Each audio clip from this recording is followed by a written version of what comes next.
కూజంతం రామ రామేతి మధురం మధురాక్షరం ఆరుష్యకాం వందే వాల్మీకి కోకిలం వాల్మీకిర్మనుసింహ సవితావనచారిణ రామ కథానాథం కోనరాజపురాంగతం యస్మితం రామచరితామృతసాగరం అదుప్తస్థం మునిం వందే ప్రాచైరసమకల్మషం గోష్పదీకృతవారాశం శకీకృతరాక్షసం రామాయణం మహామాలా రత్నం వందే లీలాత్మజం అంజనానందనం వీరం జానకీ శోకనాశనం కవీశమక్షహంతారం వందే లంకాభయంకరం ఆమిషీకృతమార్తాండం గోష్పదీకృతసాగరం తృణీకృతదశగ్రీవం ఆంజనేయన్నమామ్యహం ఉల్లంఘిసిందో సరళం సలీలం యశోకవర్ణిం జనకాత్మజాయాः ఆదాయతే నైపుతదాహమికామం నమామితం ప్రాంజలిరాంజనేయం ఆంజనేయమతి పాటలాలనం కాంచనాద్రికమనీయ విగ్రహం పారిజాతరమూలవాసినం భావయామి పౌమానందనం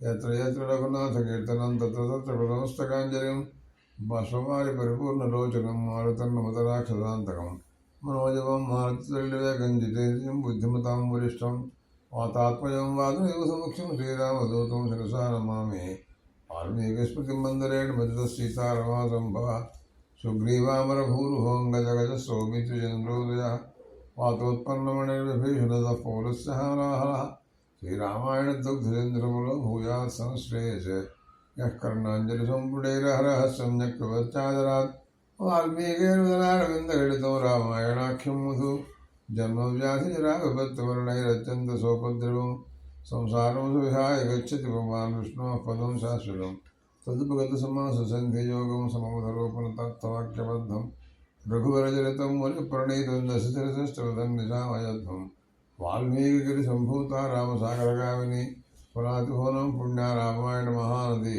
శ్లోకసార సమాకీర్ణం సర్గకల్లోల సంకులం కాండగ్రహ మహావీరం వందే రామాయణార్ణవం యో వైదేహీ సహితం సురద్రుమతలే హైమే మహామండపే మధ్యే పుష్పకమాసనే మణిమయే వీరాసనే సుస్థితం అగ్రే వాచయితే ప్రభంజనసుతే తత్వం మునిభ్యః పరం వ్యాఖ్యాతం భరతాదిభిः పరివృతం రామం భజే శ్యామలం వామే భూమిసుతా పురశ్చ హనుమాన్ పశ్చాత్ సుమిత్రాసుతः శత్రుఘ్నో భరతశ్చ పార్శ్వతనయోర్వాయువాదికోటేషు చ సుగ్రీవశ్చ విభీషణశ్చ చోరార్తారాసుతో జాంబవాన్ మధ్యే నీలసరోజగోమరుడుచం రామం భజే శ్యామలం వామే భూమిసుతా పురశ్చ హనుమాన్ పశ్చాత్ సుమిత్రాసుతः శత్రుఘ్నో భరతశ్చ పార్శ్వతనయోర్వాయువాదికోటేషు చ సుగ్రీవశ్చ విభీషణశ్చ చోరార్తారాసుతో జాంబవాన్ మధ్యే నీలసరోజగోమరుడుచం రామం భజే శ్యామలం మాతా రామో మద్పితా రామభద్రः భ్రాతా రామో మత్సఖా రాఘవేశः సర్వస్వం మే రామచంద్రో దయాళుర్నాన్యం దైవం నైవ జానే న జానే సాకేతే శిరసింధుకుందధవడే సౌధే మహామంటపే పర్యస్తాకరధూపదీ పరిణతే కర్పూరదీపోజ్వలే సుగ్రీవ అంగదజాంబవత్ పరిణితం సౌమిత్రిణా సేవితం లీలామానుష విగ్రహవరఘోరం రామం భజే శ్యామలం నమోస్తు రామాయ సలక్ష్మణాయ దేవ్యై చ శ్రీజనకాత్మజాయ నమోస్తు రుద్రేంద్ర జవానలేభ్యో నమోస్తు చంద్రార్కమరుద్గణేభ్యః. రాముడికి పట్టాభిషేకం చేయాలనే ఆసక్తితో ఉత్సాహపడ్డాడు తండ్రి దశరథ మహారాజు. కానీ దానికి విఘ్నం ఏర్పడింది. కైకేయి కుదరనివ్వలేదు. ఎప్పుడో 2 వరాలు ఇస్తానన్నాడట. ఆ వరాలు ఇప్పుడు ఇస్తావా అంటూ కూర్చుంది. ఏమిటి అంటే, పోనీ అవి ఏవైనా మంచివా, ఏదో డబ్బు కావా, లేకపోతే ఏదో రాజ్యంలో కొంత నాకు ఏదైనా అడగచ్చు. అలా కాదు, రాముడు అరణ్యాల్లోకి వెళ్ళాలి. 14 సంవత్సరాలు తన కుమారుడైనటువంటి భరతుడు పట్టాభిషేకం చేయాలి. ఇవి అడిగింది. సరే, దీనివల్ల ప్రస్తుతం ఆగిపోయిన పరిస్థితి. తండ్రి దగ్గర నుంచి బయలుదేరి తల్లితో చెబుదామని కౌశల్య గృహానికి వచ్చాడు రాముడు. అక్కడ లక్ష్మణస్వామి, సుమిత్ర అందరూ కూడా ఉన్నారు. సరే, ఆవిడ చాలా బాధపడింది. లక్ష్మణస్వామి కూడా ఆయన కోపావేశంలో మాట్లాడారు. అన్న, నువ్వు అరణ్యానికి వెళ్ళి అర్థం లేకుండాను నీకు రావాల్సినటువంటి రాజ్యాన్ని ఆపగలిగేవాడు ఈ ప్రపంచంలో ఎవడుంటాడు? నేను చూస్తాను, ధనుర్బాణాలు తీసుకుని చూసుకోకపోయినా అని అంటూ ఆయన చాలా కోపావేశంలో మాట్లాడారు. నచేతు రాజనే అనేకాగ్రే రాజ్య విభ్రమ శంకయ నైవమిచ్చసి ధర్మాత్మం రాజ్యం రామాత్మాత్మని. నాన్నగారు పెద్దవాడైపోయినాడు. ఆయన ఏదో ఒకవేళ చిత్త విభ్రమం చేత మధ్యవాళ్ళకి కొంచెం మతి చెదిస్తుందిలే, కొంచెం తేడాగా ఉంటుంది. అలాంటిది ఏదైనా జరిగి ఉంటుందేమోరా. కాబట్టి నీ రాజ్యం నీకే రావాలి కానీ ఎవరికి వస్తుందిరా ఇది. ప్రతిజానే చతే వీర మాభూవం లోక వీరలోక భాక్కు రాజ్యం చతవా రక్షేయం అహం వేరేవ సాగరం. శరీర కట్టని ఉంటుంది సముద్రానికి. ఆ కట్ట దాటి ఇంతవరకు సముద్రుడు బయటికి రాలేదు. అదే రకంగా సముద్రుడిని అరికట్టిందో, బయటకు రానివ్వకుండా ఆపేసిందో, అలాగా నీ రాజ్యాన్ని ఇంకోళ్ళు సంక్రమింప చేయకుండా వాళ్ళకి నేను ఆపేస్తాను రా. లోకంలో నీలాంటి మహారాజు లేడు అసలు ఎక్కడా కూడాను. మంగళైరవినిత్యస్వ తత్రత్వం వ్యాపృతో భవ అహవేకో మహీపాలం వాలయుతం బలాత్వం. అసలు ఈ రాజులు ఎవరైనా ఒకవేళ మన రాజ్యం మీద కన్నెత్తి చూచినటువంటి శత్రురాజులు ఎవరైనా ఉన్నట్టయితే వాళ్ళందరినీ సంహరించడానికి నేను ఒక్కడిని చాలురా, అసలు నువ్వు కూడా రావక్కర్లేదన్నా. అలాగా కాబట్టి నువ్వు మంగళాస్నానం చేసి రాజ్య పట్టాభిషేకాన్ని పొందవలసిందిగా నేను కోరుతున్నాను అని అంటూ సోదరుడి మీద ఉండేటటువంటి భక్తి, ఆయనకు ఉండేటువంటి ప్రేమతో మాట్లాడాడు. అన్న మరొక మాట చెప్తాను.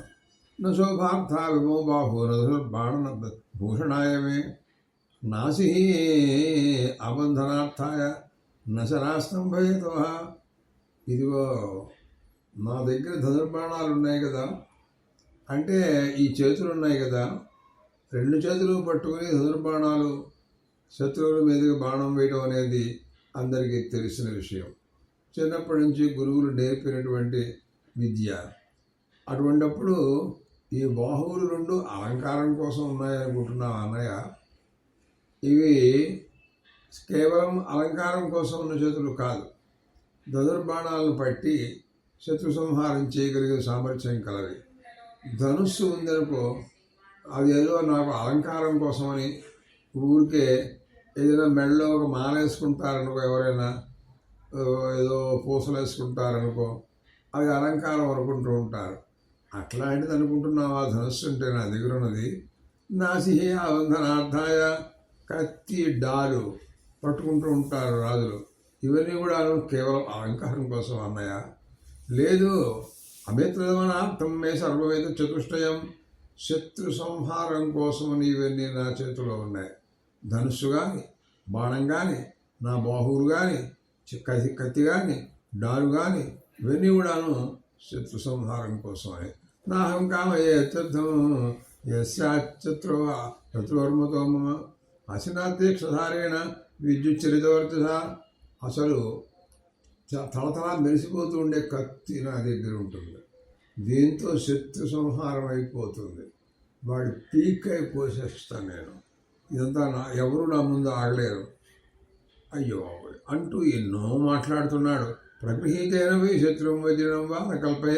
దేవేంద్రుడు వచ్చి ఈరోజు ఇక్కడ నుంచున్నా సరే ఏమీ చేయలేడన్నా అలాంటి పరిస్థితి చూసుకో అని అంటూ, నాకుండేటువంటి సైన్యం కానీ మరొకటి కానీ అంతా నీకోసం నేను ఈ రకంగా ప్రయత్నాలు చేస్తాను. అద్యమే అస్త్ర ప్రభావస్య ప్రభవిష్యతి రాజ్ఞశ్చ ప్రభుతాం కర్తం ప్రభుత్వం వా తవచ ప్రభో అన్న. ఈ రోజున నా సామర్థ్యం ఏమిటో, నా వ్యక్తిత్వం ఏమిటో, నా రాజత్వం ఏమిటో, నా ధనుర్విద్యా పాఠం ఏమిటో అన్నీ బయటపడాలి. ఇప్పుడు చూసుకో. అంతేగాని ఊరికే ఇలాగా పిచ్చి కబుర్లేం కాదన్నా. అలాంటివాడిని నేను. మరి అనుకుంటున్నావేమో ఒకవేళ నేను కనుక బాణాలు విడిచిపెట్టినట్టయితే శత్రువులందరూ కూడా ముక్కలైపోవాల్సిందే, తెలియదా? కాబట్టి శత్రువులందరూ అప్రభువులు అయిపోతారు. నువ్వు మాత్రం ప్రభు అవుతావు అన్నయ్య. నువ్వే అవ్వాలి ప్రభు. అతిచందన సానస్య కేయూరా మోక్షణస్థిత వసూనాంతిమ మోక్షణస్థిత స్మృతాం పాలనస్థిత అనురూపము బాహు. కాబట్టి నాకుండేటువంటి నా శరీరం, నా బాహువులు, ఇలా ధనుర్బాణాలు అన్నీ కూడాను సాఫల్యాన్ని తప్పకుండా పొందుతాయి. నువ్వు రాజ్యపట్టాభిషిక్తులు అవుతావు, అవ్వాలి. కానీ అలా అరణ్యాల్లోకి వెళ్ళిపోవడం అనేది బాగులేదు అని ఈ రకమైనటువంటి మాటలన్నీ మాట్లాడాడండి ఆయన. ఇకపోతే మరి ఈ మాటలన్నీ విన్న తర్వాత మళ్ళీ ఇప్పుడు స్వయంగా ఆవిడ మాట్లాడుతుంది. ఆవిడ కూడాను కౌశల్య మాట్లాడుతుంది. చాలాసేపు చెప్పింది, మళ్ళీ ఆవిడ కూడా మాట్లాడుతుంది. నాన్న అబ్బాయి తం సమీక్షాతహితం పితృనిర్దేశపాలనే కౌశల్యాబాష్ప సమృద్ధ వచో ధర్మిష్టమబ్రవీతు. మనిషి ఎలా ఉన్నాడు అంటే ముందు అడుగు వేస్తూ ఉన్నాడు రాముడు, అంతేగాని వెనకడుగులు లేడు. ఏ క్షణానైనా ముందడుగు వెళ్ళిపోతాడు. అంత ఉద్యుక్తుడై ఉన్నాడు. కారణం తండ్రి గారి మీద గౌరవం. నాన్నగారు చెప్పారు అరణ్యాల్లోకి వెళ్ళమని. నాన్నగారు చెప్పారు? అసలు చెప్పలేదు. తల్లిగారు చెప్పింది. అయితే ఆయన దగ్గర చెప్పింది. అదేదో వేరే చెబితే ఆ విషయం వేరు. ఆయన వింటూ మాట్లాడకుండా ఊరుకున్నాడు. ఆయన చెప్పలేకపోవచ్చు, ఆవిడ చేత చెప్పించవచ్చు. అందుకోసం బయలుదేరాడేమో, ఇలా అనుకోవాల్సి వచ్చిందనమాట.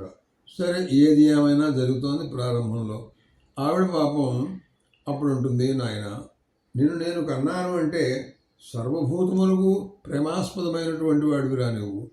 అందువల్ల నాకు నువ్వు సుమారుగా కట్టావురా. నీకు అన్నం పెట్టేటటువంటి వాళ్ళు, ఇక్కడ రాజ్యంలో ఉండేటటువంటి వాళ్ళు, మన అంతఃపురంలో ఉండేటటువంటి వాళ్ళు, నీకు వంట చేసేటటువంటి వాళ్ళు కుండలాలు, కంకణాలు, ఎంతో విలువైనటువంటి వస్త్రాలు, చీనాంబరాలు కట్టుకుని ఎంతో గొప్ప అలంకారాలతో వాళ్ళు వంట చేస్తూ ఉంటారురా నీకు. అంతటి గొప్ప హోదా, మహారాజాధికారులు, చక్రవర్తివి నీవు. అలాంటి వాళ్ళందరూ నీకు రోజు మేం చేస్తామండి, రాముడు గారికి అన్నం మేము పెడతామండి అని అంటూ ఉంటారే. అలాగా ఇక్కడ నువ్వు ఆహారం తినేటటువంటి వాడివిరా. ఈ రోజు నువ్వు ఇదంతా విడిచిపెట్టేసేసి అరణ్యాల్లో మహర్షుల్లాగా కందమూల ఫలాలు తింటావా నాయన? అలాగా అని చెబుతోంది ఆవిడ. అందువలన ఏదైతే శ్రద్ధతే శ్రుత్వ కశ్యవా అనుభవేద్భయం గుణవాందయుతో రాజ్ఞా రాఘవోయద్వివాసితే. రాముడు అరణ్యాల్లోకి వెళ్ళటం, అరే ఏం తప్పు చేశాడు అసలు? ఏదైనా తప్పు చేస్తే, పాపం చేస్తే అరణ్యాల్లోకి విడిచిపెట్టేశారండి, గెంటేశారండి, బహిష్కరించారండి. గ్రామాత్ బహి అని ఏమిటో చెప్పేవాళ్ళట పూర్వకాలంలో. అలాంటిది ఏదీ లేదే రాముడులోను. ఎందుకు చేస్తున్నట్టు? నూనందు బలవాన్ లోకే కృతాంత సర్వమాదిశను నేను అనుకుంటున్నాను. అసలు ఈ దైవం ఉంది చూసావా, ఇది బలవత్తరమేమో, ఎందుకు వచ్చిందో.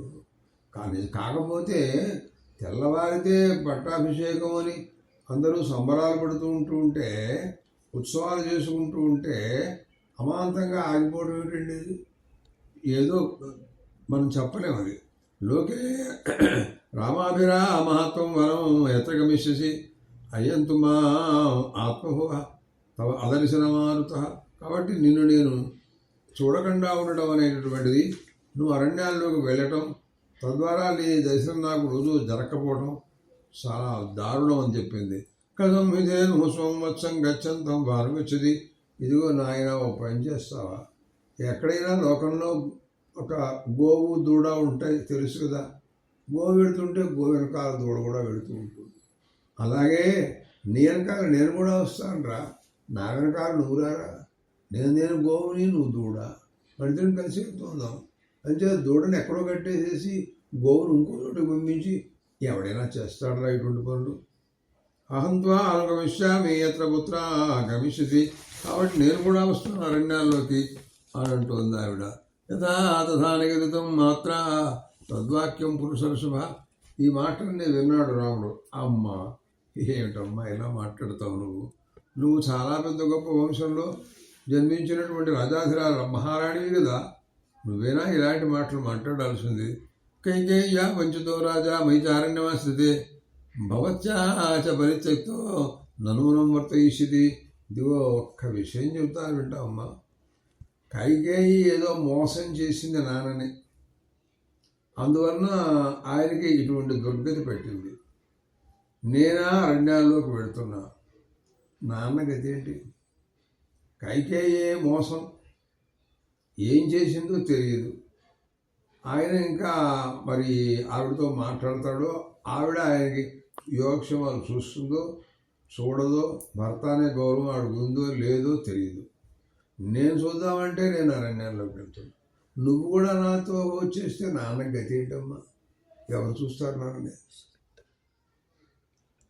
అందుకోసమని కాబట్టి భర్తృక్కేల పరిత్యాగో నృశంస కేవల స్త్రీయా, భర్తని విడిచిపెట్టడం అనేటటువంటిది మహాపాపం ఆడదాన్ని. అమ్మా నభవచ్చా అనకర్తవ్యో మనసాపి విగర్హిత, మనస్సుతో కూడా అటువంటి ఆలోచన రాకూడదు అన్నమాట. ఎందుకనంటే యావజ్జీవం కాకుస్తపిత మే జగతి ప్రభు శుశ్రూషాక్రీత తావతు శ్రీ ధర్మ సనాతన. యావజ్జీవం ఆయనకు శుశ్రూష చేయటం నీ కర్తవ్యం. అది ప్రాచీన కాలం నుంచి పెద్దలందరూ చెప్పినటువంటి ధర్మశాస్త్రం అని ఈ రకంగా చెప్పాడండి. ఆ మాటలు విన్న తర్వాత భూయస్థామం బ్రవీద్వాక్యం మాతరం మృతి దుఃఖిత మయా చైవ భవచ్చా కర్తవ్యం పిదు. మరొక మాట కూడా చెబుతానమ్మా. నువ్వు నేను కొడుకుగా, నువ్వు భార్యగా నాన్న మాటని శిరోధార్యంగా తీసుకోవాల్సిన వాళ్ళమ్మా. నన్ను వెళ్ళమన్నాడు అంటే నేను ఆ మాటని శిరోధార్యంగా తీసుకుని వెళుతున్నా. మరి నువ్వు కూడా ఆయన చెప్పిన మాటని అంగీకరించాలి, కానీ నాతో పాటు వచ్చేస్తానంటాం అనేది ఉందే, బాగులేదమ్మా. రాజా భర్త గురుశ్రేష్ఠ సర్వేషాం ఈశ్వర ప్రభు. అసలు అది కాక మామూలుగా లోకంలో భార్య భర్త అనే విషయంలో భర్త అనేటటువంటి వాడు భార్యకు గురువు. ఇప్పుడు ఇది మహారాజు గారి విషయం. ఇది ఎవరో మామూలు మనిషి విషయం కాదు. ఇది మహారాజు అంటే ప్రజలందరికీ గురువు అయిన, ప్రజలందరూ కూడాను రాజుగారు చెప్పిన శాసనానికి బద్ధులై ఉండాలి. అటువంటి మహారాజు అయిన చతుస్సముద్ర పరివేష్టిత భూమండలాధిపత్యం కలిగినటువంటి రాజాధిరాజు చక్రవర్తి, అనేక అశ్వమేధయాగాలు చేసినటువంటి మహానుభావుడు, ఆయనతో పాటు ఇది కల్తువులు చేసినటువంటి నీవు చివరిలో ఆయన విడిచిపెట్టేస్తావా? ఇదేంటమ్మా ఇలా మాట్లాడుతున్నావు? ఇమాంతు మహారణ్యే విహృత్య జనౌపంచ వర్షాణి పరమ ప్రేత ఆస్థాస్యామి వచనేతో. అమ్మ ఇదిగో ఒక్క మాట చెబుతారు, 14 ఇంతేనమ్మా. 2 అయిపోతాయి, 2 రోజులు. 14 2 రోజులు అంటే అయిపోతాయి అమ్మ. 14 వచ్చేస్తారమ్మా అంటున్నాడు. ఏముక్త ప్రియం పుత్రం బాష్పూర్ణ అనునాద వాచ పరమార్థాత కౌశల్య పుత్రవత్సల. ఇలా అంటుండే కన్నీళ్లు కారుస్తోంది, ఏడుస్తోంది పాపం. ఆసాము రామపత్నీనాం వస్తు మధ్య నమేక్షమం. ఒరే నాయన, అంతా బాగానే ఉంది, కానీ నేను సాక్షాత్తు నీకు తల్లిని. ఇప్పుడు రేపొద్దున నువ్వు అరణ్యాల్లోకి వెళ్ళావనుకో, నేను మిగిలినటువంటి సుమిత్ర, కైకేయి, అట్లా మరి ఇంకెవరుంటారో అక్కడ మనకు తెలియదు. వీళ్ళ ముగ్గురు పేర్లు బాగా ప్రసిద్ధిగా రామాయణంలో మనం వింటున్నాం. వీళ్ళ మధ్యలో వాళ్ళందరూ వాళ్ళ అబ్బాయిలతో వాళ్ళు చాలా కులాసగా ఆనందంగా గొప్పగా వాళ్ళేమో ఉంటూ ఉంటారు. నేనేమో వెర్రిమొహం వేసుకుని దిక్కులేని దానిలాగా నేనేమో వాళ్ళ దగ్గర నేను ఉండాలి, చేతులు కట్టుకుని నా బతుకు ఇదేమిట్రా, ఎలా ఉంటారు వాళ్ళ పక్కన నేను కూర్చోవడం. ఎవరైనా మీ అబ్బాయి అరణ్యాల్లోకి వెళ్ళిపోయినట్టు కదా అని వెర్రి మాటలు మాట్లాడతారా నన్ను జనాలు. వాళ్ళకి తెలియదు వెళ్ళాడని మళ్ళీ నా మొహం మీద అంటారు అందుకోళ్ళు.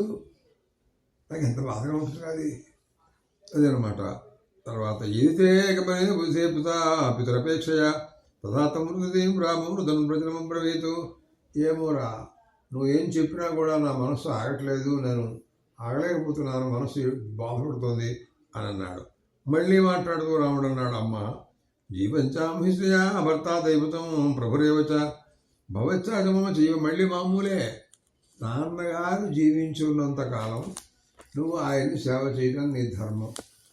నేనైనా అంతేనమ్మా. నాకో ధర్మం, నీకో ధర్మమే లేదు. మన అందరికీ గౌరవించదగినటువంటి వ్యక్తి. కాబట్టి మరొక మాట అయితే భరతుడు పట్టాభిషేకం జరిగితే మరి వాడు అని అలా ప్రశ్నార్థకంగా విడిచిపెట్టేసింది ఆవిడ. అమ్మా, భరతుడు అట్లాంటి వాడు కాదమ్మా, అతను ఎప్పుడు కూడా ఎవరి మీద అగౌరవంగా మాట్లాడేటువంటి స్వభావం వాళ్ళు లేదమ్మా. అందుకని భరతుష్టాపి ధర్మాత్మ సర్వభూత ప్రియం కదా, నువ్వంటే తల్లినే భావం ఎంతో గొప్పగా ఉంది. కైకేయి ఎందు ఎటువంటి భావం ఉంటుందో నీ ఎందు కూడా అటువంటి భావమే భరతుడికి ఉంది. కానీ వాళ్ళ అమ్మనే గౌరవిస్తూ రామ మాత అయినటువంటి నిన్ను అవమానపరుస్తాడు అని అనుకోవడానికి అవకాశాలు ఏం లేవమ్మా. భవతి మనవర్తేత ధర్మరతస్సదా, భరతుడు అంటే ధర్మాత్ముడమ్మా, అతను ఉండేటువంటి ధార్మికత్వం మామూలుది కాదు అని కూడా చెప్పారు ఆయన. కరుణశ్చాప్యం శోకం యథైవం వా వినాశయేతు రాజ్ఞో వృద్ధస్థం హితం చర సమాహిత. కాబట్టి నువ్వు దయాగుణాన్ని నువ్వు అవలంబించు. దయాదాక్షిణ్యం అది ఉత్తమమైనటువంటి ధర్మం. నాన్న పట్ల దయా స్వభావంతో ఉండి గౌరవంతో ఆయన పరిచర్యలు చేస్తూ ఆయన యోగక్షేమాలు చూస్తూ మరి కైకేయి ఇప్పుడు ఎలా చూస్తుందో ఆయన మరి చూడకపోతే ఆయన గతి ఏమిటి. కాబట్టి భరతుల నుంచి కూడా నిన్నేమి అండు నాకు తెలిసినంతలను అని ఈ రకంగా వ్రతోపవాస నియమాయ నారే వ్రతమోత్తమ భర్తానం అనువర్తేత సాతు పాపగతిర్భవేతు. వ్రతాలు నోములు చేయడం కాదమ్మా, అవన్నీ అనవసరం. ఆడదానికి కావాల్సింది ఏంటంటే భర్తను అనుసరించడం ఒక్కటే ధర్మం. ఇవన్నీ దాంట్లో అంతర్గతమే. ఇవి ఎన్ని చేసినా దాని ఫలం దీనికి రాదు కదా అమ్మా. కాబట్టి భర్తృ శుశ్రూషయా నారీ లభతే స్వర్గమోత్తమం. భర్తృ శుశ్రూష వలన స్త్రీకి స్వర్గం వస్తుంది అని శాస్త్రాలు ఉన్నాయి అమ్మా.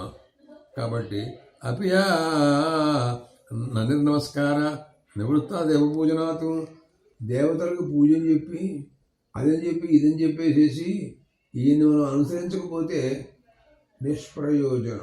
ప్రయోజనం లేదు. శుశ్రూషామేవ కుర్వీత భర్తో ప్రియహతీరత యశధర్మ పురాదుష్టో లోకే వేదే శృతస్పృత. వేదాలు, శాస్త్రాలు, ఇతిహాసాలు, పురాణాలు అన్నీ చెప్పేవి ఏమిటి అంటే భర్తని గౌరవించడం, పూజించడం, అతను అనుసరించడం, అతని వాక్ పరిపాలన చేయడం, ఇవే స్త్రీకి ముఖ్యమైనటువంటి వ్రతాలు. అగ్నికార్యేషు విశద మనోభిష్ట దేవతా పూజ్యాస్తే సంస్కృతాదేవి బ్రాహ్మణాశ్చైవ సువ్రత ఏవం కాలం ప్రతీక్షస్వ మా ఆగమనకాంక్షిణి. కాబట్టి నీ ఇంట్లో ఉండేదో అగ్నిహోత్రాలు అవి చేస్తూ ఉంటావుగా, నువ్వు ఎవరో బ్రాహ్మణులు వస్తూ ఉంటే దానాలు ఇస్తూ ఉంటావుగా, అలా చేసుకుంటూ ఉండు. నాన్నగారిని చూస్తూ ఉండు. అలా అలా అనుకునేటప్పుడల్లా 14 సంవత్సరాలు అయిపోతాయమ్మా, వచ్చేస్తానమ్మా నేను అంటున్నాడు. ప్రాప్సిచేజ పరమం కామం మయా ప్రత్యాగతే సతి ఇది ధర్మం భృతాం శ్రేష్టో ధారయిష్యది జీవితం. తర్వాత మళ్ళీ మామూలుగా మనం రాజ్యం చేసుకోవడం అన్నీ కూడా ఉంటాయి అని అంటూ అలా చెబుతూనే ఉన్నాడండి. ఎంత చెప్పినా ఆవిడ దుఃఖం ఆగట్లేదు. ఎందుకంటే కుమారుడు మరేమో పైగా భగవాన్ సాక్షాత్ విష్ణుమూర్తి అయిన గమనే గచ్చపుత్రత్వమే కాగ్రో భద్రం వాస్తు తేసు సదావిహో పునఃస్ఫూదయ నివృత్తేతు భవిష్యామి గతక్రమ. ఇక లాభం లేదు, ఏది చెప్పినా అన్నింటికి అడ్డం ఏదో చెప్తూనే ఉన్నాడు అబ్బాయి. మొత్తం మీద ఒప్పుకోవడం లేదు, వెనకాల వస్తానంటే ఒప్పుకోవడం లేదు, పోనీ అరణ్యాలకు వెళ్ళకుండా ఉండమంటే ఆగటం లేదు. పైగా లింకు పెట్టాడు, నువ్వు అసలు రావడానికే వీల్లేదంటున్నాడు. నాన్నగారిని చూసుకోవాలంటున్నాడు. భరతుడు నిన్నేం చేయలే అంటున్నాడు. కైకేయి ఏం చేస్తుందో, నాన్నగారిని చూస్తుందో చూడదో నాకు అనుమానం అంటున్నాడు. ఆపై 13 సంవత్సరాలు 14 సంవత్సరాలు అవి ఏముందమ్మా క్షణకాలంలో అయిపోతాయమ్మా అని అంటున్నాడు. ఇవన్నీ చూస్తూ ఉంటే ఆవిడకి ఇంకా ఏం చేయలేక, సరే నాయన ఇంక నేనేం చెప్పను, అన్నింటికీ ఏదో ఒకటి చెబుతూనే ఉన్నావు నాకు నువ్వు. గచ్చేదా ఏం మహాబాహో క్షేమేణ పునరాగత, సరే నువ్వు క్షేమంగా వెళ్ళి లాభంగా రా అని ఇక ఒప్పుకుందండి. చేసేదేం లేక జటావల్కలధారిణం. అరే జడలు కట్టుకోవాలా, నారబట్టలు కట్టుకోవాలా? రాజాధిరాజు చక్రవర్తే, దశరథ మహారాజు గారు కుమారుడే, ఆయన పట్టాభిషేకానికి రెడీ అయిపోయినాడే, అలాంటి వాడు నారబట్టలు కట్టుకొని జడ ధరించి అరణ్యాల్లోకి వెళ్ళాలా? ఏమిట్రా ఇది? ఆ రకంగా సరే శాపనీయాతం ఆయాసం ఉపస్పృష్ట జలం శుచి చకార పర రామాత రామస్య మంగళాన్ని పరస్సుని. ఇక దుఃఖం ఆపుకుంది, మనం లాభం లేదు, వెళ్ళేటప్పుడు ఇతనికి క్షేమం కలగడం కోసమని దైవ ప్రార్థన చేయటం మంచిది అని నిర్ణయించుకుందండి. నశక్య సేవాల యుధంగా చేతార్యం రఘుత్తమ, నిన్ను నేను ఆపలేకపోతున్నాను రా అబ్బాయి, నువ్వు అడుగు మీద అడుగు వేస్తున్నావు. నేను ఇంకా ఆగితే నువ్వు గడప దాటి 2వ కక్షలోకి వెళ్ళిపోతావు, అక్కడి నుంచి 3వ కక్షలోకి వెళతావు, అలా అరణ్యాల్లో కూడా వెళ్ళిపోతావు. నువ్వు కనపడవు. అందుకోసం నేను ఆశీర్వదిస్తున్నానని చెప్పింది. యవై పాలయసే ధర్మం దృత్యాత్మజీమేనచ సవైరాగవశాత్తులా ధర్మస్వామిరక్షతు. నిన్ను ధర్మమే కాపాడుగాక అని ప్రార్థిస్తోంది. అంతేగాని దేవతలందరూ రక్షించుగాక, శంకరుడు రక్షించుగాక, లేకపోతే లక్ష్మీదేవి రక్షించుగాక, లేకపోతే బ్రహ్మదేవుడు రక్షించుగాక, దేవేంద్రుడు, ఇలా ఏం చెప్పట్లేదు ఆవిడ. ఏ ధర్మాన్ని నువ్వు తండ్రి శాసనం, పితృవాక్య పరిపాలన ధర్మం, ఏ ధర్మాన్ని ధైర్యంతో నువ్వు, మరి అంత తేలికైన విషయం కాదే, దాన్ని నువ్వు పరిపాలించాలని నిర్ణయించుకున్నావు, ఆ ధర్మమే నిన్ను సర్వకాల సర్వావస్థల్లోనూ కాపాడుగాక. ఏభ్య ప్రణవసే పుత్ర చైత్యేశ్వాయుధనేషు చ ఏ జత్వాం అభిరక్షంతు వనే సహస్ మహర్షిభి. నువ్వు నిత్యం ఏ దేవాలయాల్లోకి వెళ్ళి దేవతల్ని ఆరాధిస్తూ ఉంటావు, ఆ దేవతలే నిన్ను సర్వకాల సర్వావస్థల్లో అరణ్యాల్లో నిన్ను వాడు కాపాడుగాక. మహర్షులు ఉంటారు అక్కడ, వాళ్ళందరూ నిన్ను కాపాడుగాక. యాని దత్తాన్ని దేశాన్ని విశ్వామిత్రేణ ధీమత తాని త్వామభిరక్షంతు గతే సముదితంతుదా. అసలు నీకు విశ్వామిత్ర మహర్షి ఇచ్చినటువంటి అస్త్రశస్త్రాలున్నాయే, అవి ఒకటి కాదు, అనంతం. అవే నేను ఎప్పుడూ కాపాడుగాక, అవి నీ కూడా రక్షిస్తూనే ఉంటాయి ఆయనకి.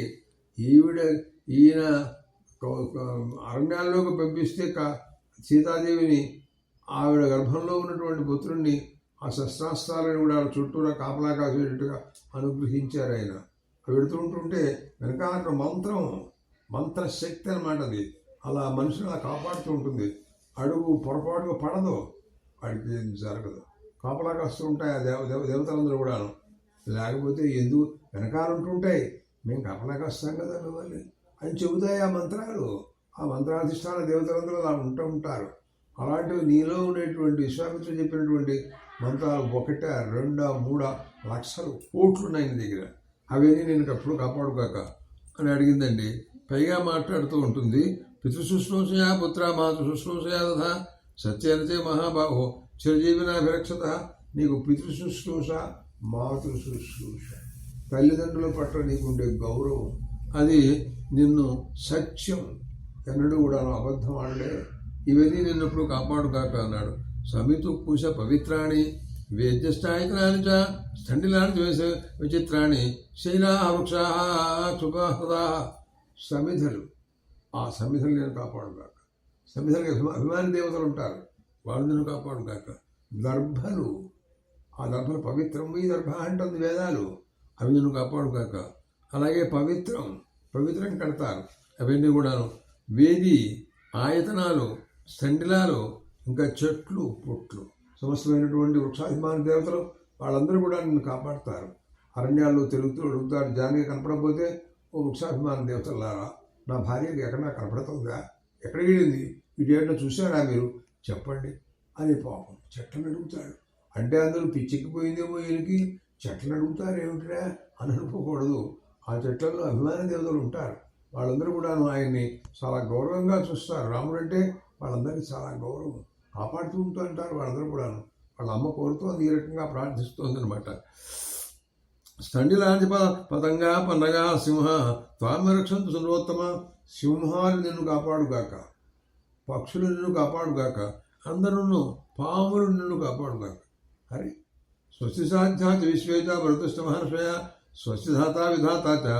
సాధ్యులు, మరుద్దేవతలు, మహర్షులు, ధాత, విధాత, తర్వాత భగుడు, అర్యమ, పూష, లోకమాలు, దిక్పాలకులు, దేవేంద్రుడు, ఋతువులు, పక్షాలు, మాసాలు, మొత్తం ప్రపంచంలో ఉండే వాంగ్మయం అంతా కూడాను నిన్ను ఎప్పుడూ కాపాడుగాక అని ఆ తల్లి హృదయం అది ఎలాంటిదో చెప్పను. ఆయన వెళ్ళేటప్పుడు ఈ రకంగా ప్రార్థిస్తుంది. ఆయనకి ఎవరేం చేస్తారండి? ఆయన్ని ఎవడు ఏం చేయలేడు, అసాధ్యం కాదు. ఆయన దగ్గర సందర్భాలు అలా ఉంటాయి. అవి తీసుకున్నాడో అయిపోతాడు మనిషి అంతే. స్వస్తి.